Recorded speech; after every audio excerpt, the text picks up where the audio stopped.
We are on Apple iTunes on the album Carnival of Light by yours truly, Psychedelic Tripper.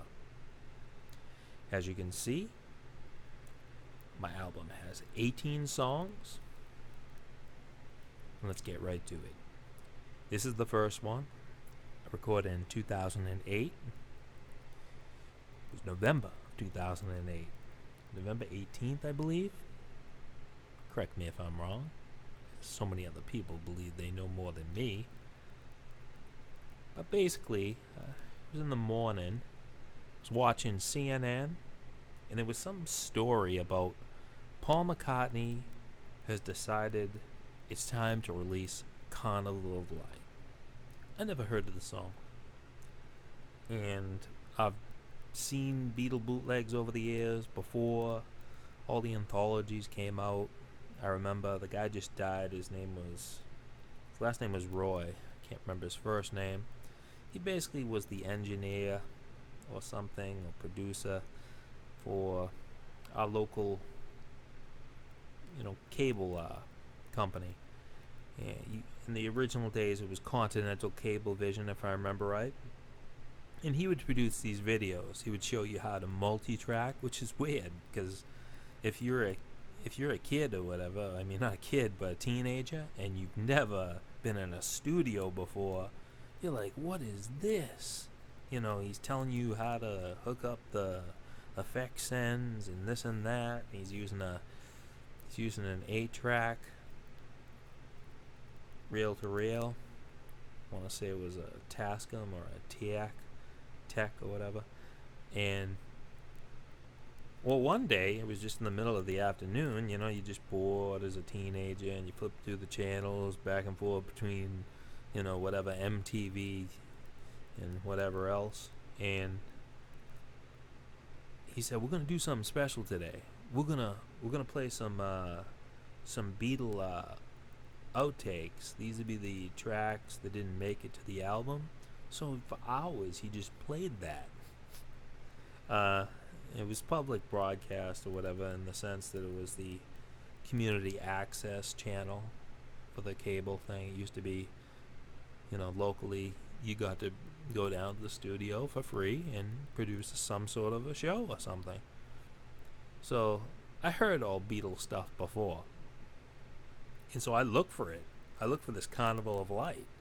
I looked on YouTube. That was the first place I looked.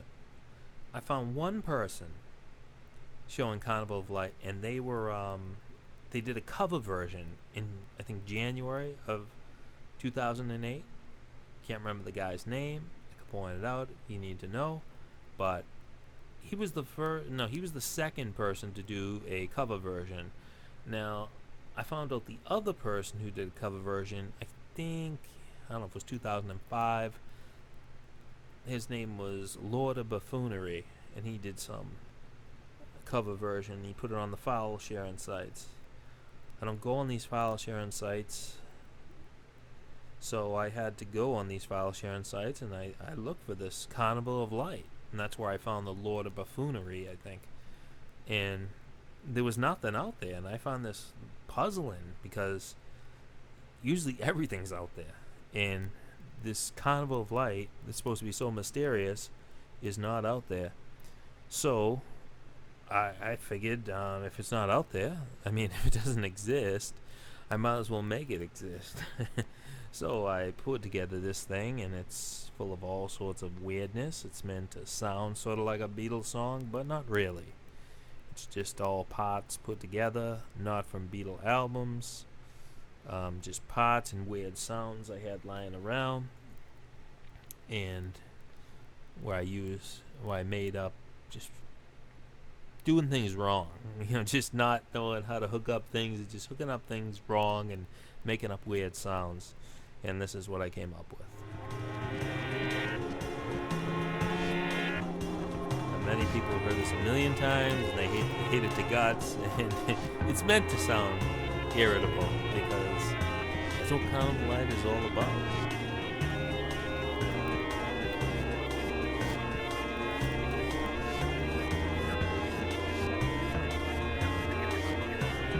It's enough of that, and And basically, in 2010, 2 years later, all of a sudden I noticed people were copying it.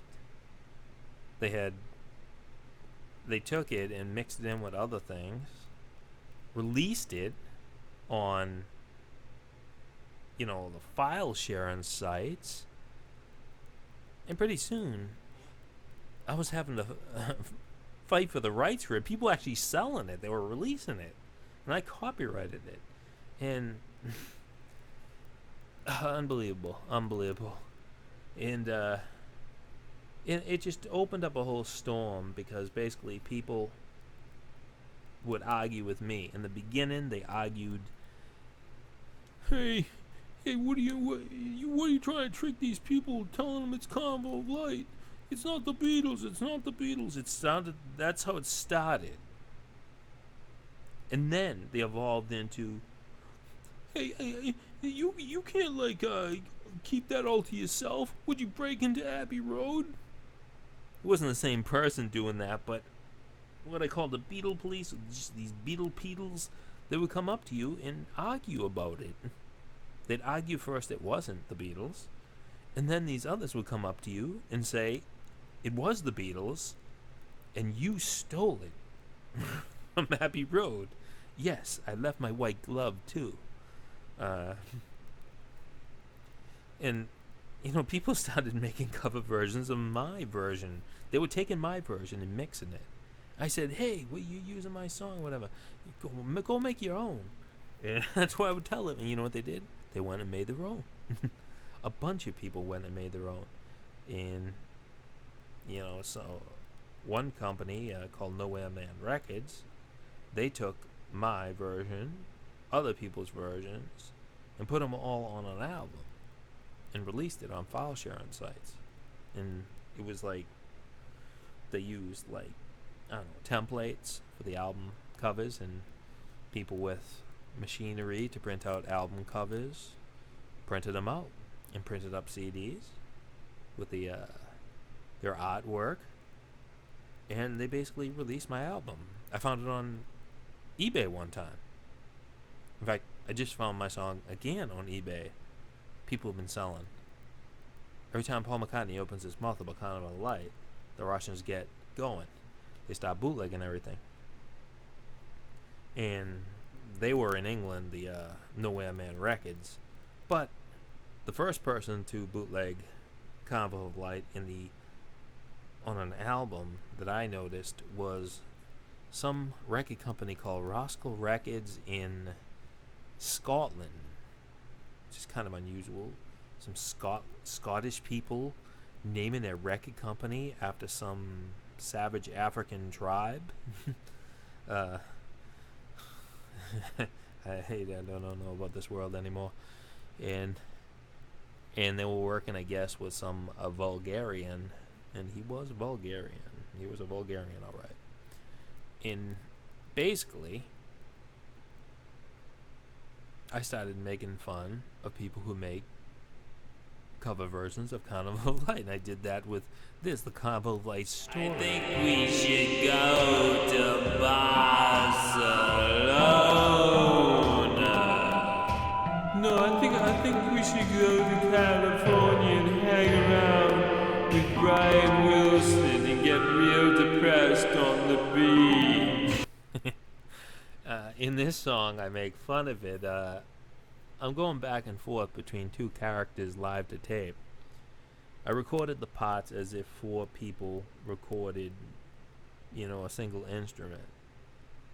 And after that, I recorded the 5th track, which was vocals live to tape.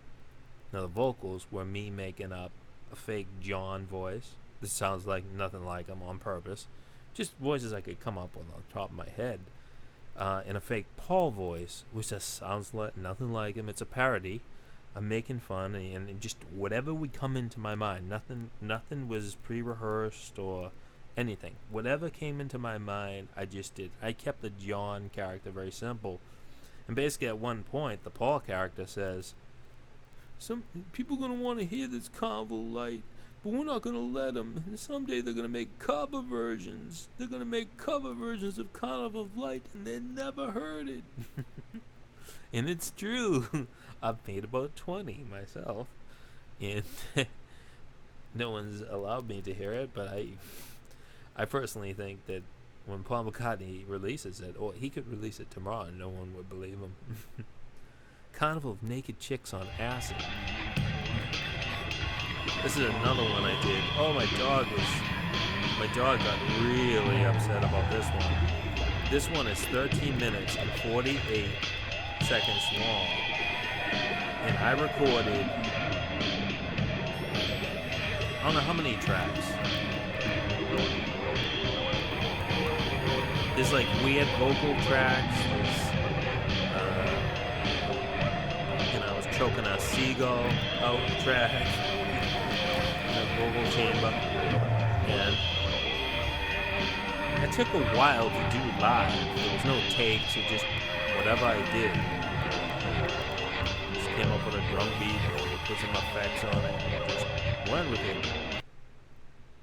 Carnival of Marijuana Smokers. Another long one. Another one I just make a bunch of penguin sounds.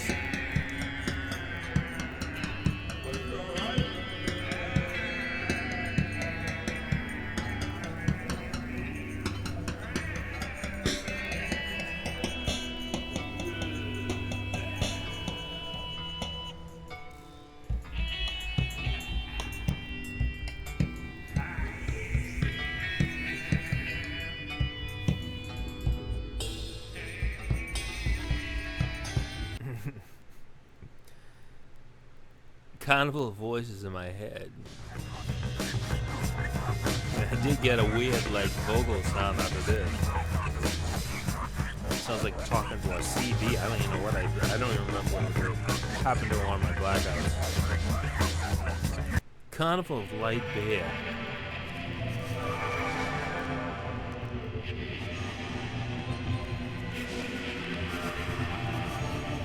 Yes, Light Bear. Carnival of Drunk Chicks.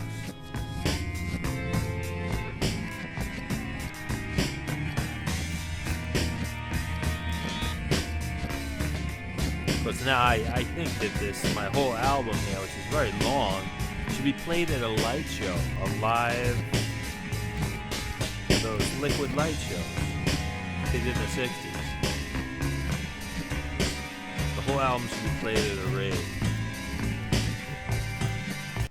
Carnival of Boobs, and this, like I've referred to before, refers to those Beatles that would come up to you and say weird things like, don't trick people by saying this is the Beatles. I never actually did say it was the Beatles. I made a little, what did I do? I made a Randy, is his name Randy? Randy Newman. Remember he had the song, Sure People Got No Reason to Live. Whatever that song is,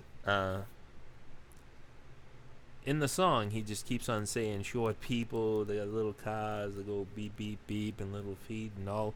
He just makes fun of short people, and then he breaks down, there's a change, and then he sees the light, and he changes his ways or whatever, and no one has that song.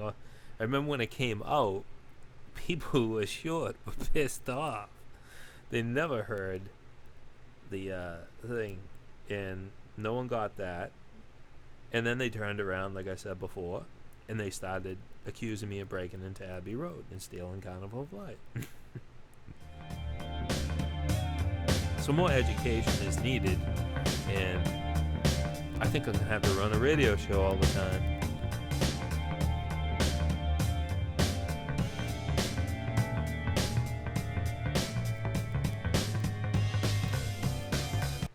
Doesn't go anywhere. Okay, and his Carnival of Light, I think this is the long version of that other version. This goes on for 13 minutes and 48 seconds.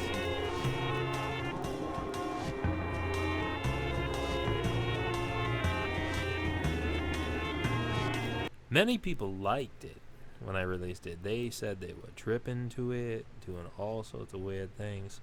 So, it's weird how time changes and how perception changes, and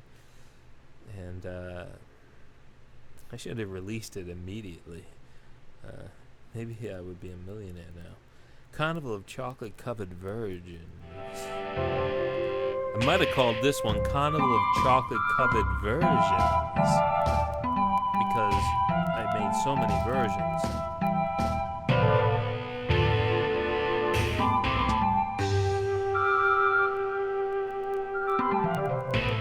I believe this is Carnival of Light Stories, instrumental. Carnival of Grilled Toad Cheese Sandwiches. This is especially meant for the Beatles. Because everyone knows Beatles love Carnival of Grilled Toad Cheese Sandwiches.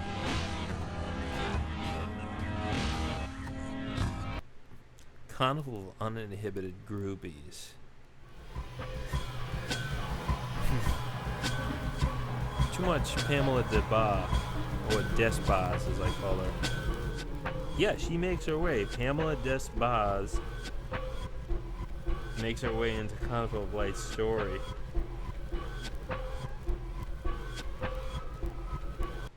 And that's where that came up with. Carnival of Juicy Fruit. I like the gum.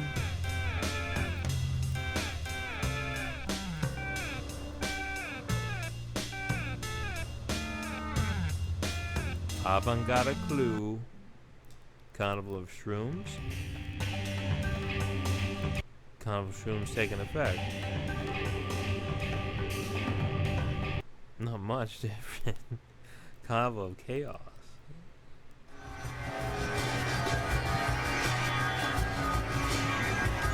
That's pretty chaotic. No, the so-called real Carnival of Light, I guarantee, is not as full and chaotic as this. Kind of a little LSD too. I originally showed this with a clip of Spock in the psychedelic Star Trek episode where he's playing a bicycle whale or something. Carnival of Pantyhose Lounge. Hit the wrong button. You gotta watch the wrong button. And that pretty much is it. This is Carnival of Light. I'm making this video because the Russians are back. The Russians have invaded and they've started bootlegging my songs again. And they're making money off of it. And I'm not making money off of this, you know. Sometimes people will download this. They've got to be some serious hardcore Son of Monster Magnet fans, or Trout Mask Replica from Captain Beefheart in his Magic Band fans. But most people do not get into avant-garde music. But I made a whole album of it, and here it is. You can download it right now for $10. Includes 18 songs. It's packed. It wouldn't fit on an LP. But it takes videos like this to educate the public that continue to believe that Carnival of Light has been released and has been bootlegged because someone heard of it in an Amsterdam bar. It's unbelievable. It's unbelievable, the insanity out there. And to me, the best track is Carnival of Light's story, because it's all about insanity of people wanting to make cover versions of songs they never heard before. Signing out, it's Psychedelic Tripper, and this is the Carnival of Light.